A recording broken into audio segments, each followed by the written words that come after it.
स्वागत है आपका आपके ही चैनल में, आपके ही यूट्यूब परिवार में।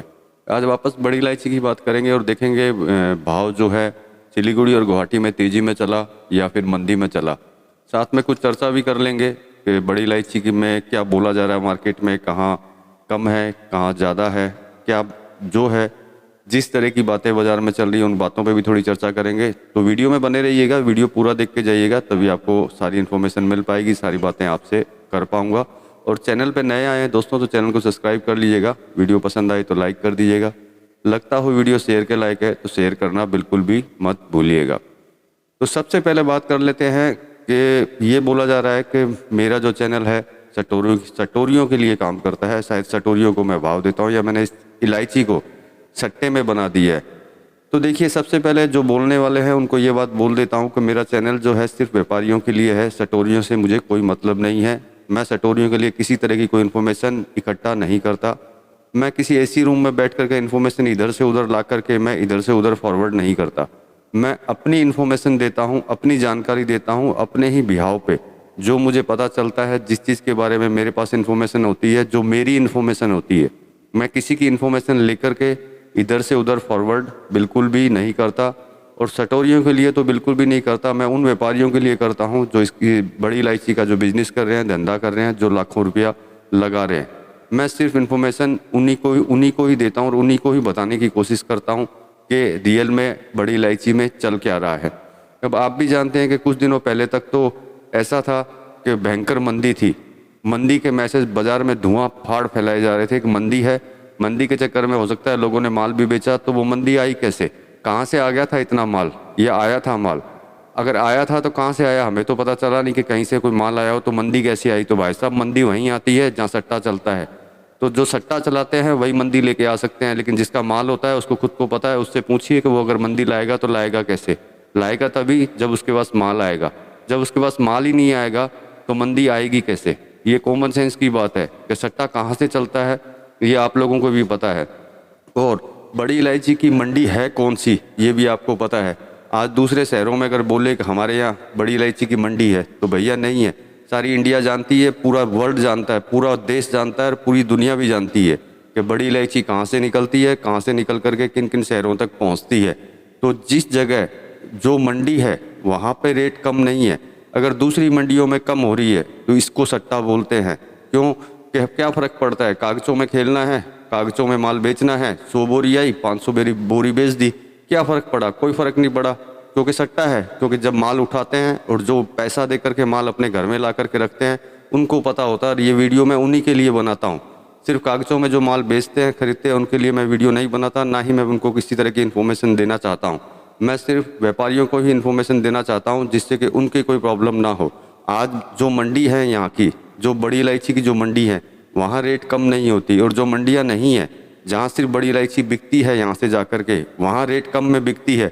इसका क्या कारण हुआ? इसका एक ही कारण हुआ कि माल उनके पास कम है, बेच ज़्यादा रहे हैं, तो रेट भैया कम कर सकते हैं। आज जो मंडियाँ यहाँ पे हैं, जिनके पास माल रखा हुआ है, जो माल बेच रहे हैं, वो कम क्यों नहीं कर रहे हैं? तो इससे तात्पर्य सामने नज़र आता है कि रियल में सट्टे हो कहाँ रहे हैं और कौन कौन सट्टे ये कर रहे हैं। तो भैया, मैं सट्टों के लिए काम नहीं करता, मैं काम करता हूँ व्यापारियों के लिए, और उनको इन्फॉर्मेशन पहुंचाने की कोशिश करता हूं कि कहीं उनको बड़ी इलायची में नुकसान ना लग जाए। मेरा काम सिर्फ इतना ही है। जो सट्टे में काम करते हैं वो अपने तरीके से करते रहे, भाव गिराते रहें, हमें इससे कोई फ़र्क नहीं पड़ता। लेकिन जहां भाव गिरते हैं वहीं से सब कुछ चालू होता है, लेकिन जहाँ भाव नहीं गिरते हैं, जहाँ नॉर्मल चल रहा होता है रेट बड़ी इलायची का, वहाँ ऐसा कुछ भी नहीं होता है।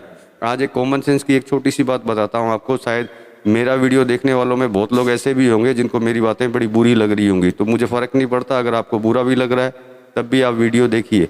आज कोई भी आइटम कहीं जिस मंडी से निकलता है, जैसे मैं प्याज के भी अपडेट डालता हूँ, प्याज नासिक से निकलता है 20 रुपये का, क्या दूसरी मंडी में जाकर के वो 17 रुपये में बिकेगा? नहीं बिकेगा ना, क्योंकि जब मंडी में ही 20 रुपया रेट है और दूसरी जगह पर अगर रेट डाउन में है, 17 में बिक रहा है, तो कहीं ना कहीं कुछ न कुछ कारण उसका ज़रूर होगा, तभी वो नीचे डाउन के अंदर बिकेगा। या तो माल ज़्यादा वहाँ पहुँच गया होगा, या कुछ और भी कारण हो सकते हैं जिसकी वजह से ये हो। लेकिन जब मंडी में ही रेट कम नहीं है, तो दूसरी मंडियों में अगर रेट कम है, उसका तात्पर्य आप खुद लगा सकते हैं। आप में भी दिमाग है, आप में भी सोच है, आप में भी समझ है, सब कुछ आपको पता है। तो हमारे इधर से सट्टे के लिए कोई काम नहीं होता है, ये आपको पहली और आखिरी बार बोल रहा हूँ। मैं सिर्फ व्यापारियों के लिए काम करता हूँ, व्यापारियों को ये इन्फॉर्मेशन पहुँचाने की कोशिश करता हूँ जिससे उनको किसी तरह का नुकसान ना हो। बाकी आपकी सोच है, आपकी समझ है, आप जो जितना सोचेंगे सोच सकते हैं, क्योंकि फ़र्क नहीं पड़ता, क्योंकि आपकी सोच आपके पास है और मेरी सोच मेरे पास में है।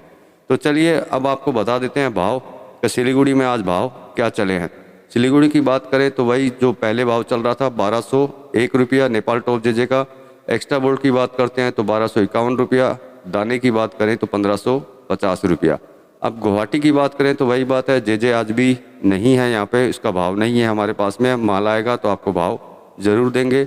नेपाल बोल्ट की बात करें तो 1200 रुपये, भूटान बोल्ट की बात करें तो 1275 रुपये और दाने की बात करें तो 1500 रुपये। मतलब भूटान बोल्ट में थोड़ी सी तेज़ी नज़र आ रही है, हल्की फुल्की, तो ये तेज़ी शायद आगे और तेज़ हो। और देखिए तेजी मंदी के जो काम कर रहे हैं, जो माल खरीद करके बेच रहे हैं, उनको भी ये बात बोल देता हूँ, निर्णय आपके हाथ में है।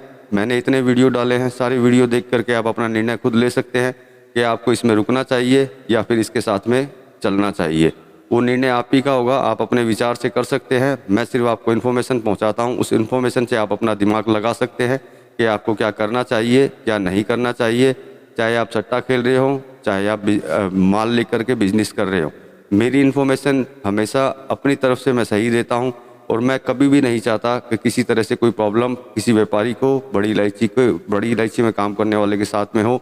इसीलिए सटीक इन्फॉर्मेशन जो मेरी होती है, मैं किसी की इन्फॉर्मेशन लेकर के एसी रूम में बैठ कर के इन्फॉर्मेशन नहीं देता।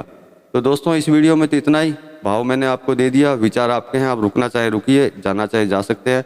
मिलेंगे अगले वीडियो में अगली इन्फॉर्मेशन और अगले भाव के साथ, तब तक के लिए धन्यवाद।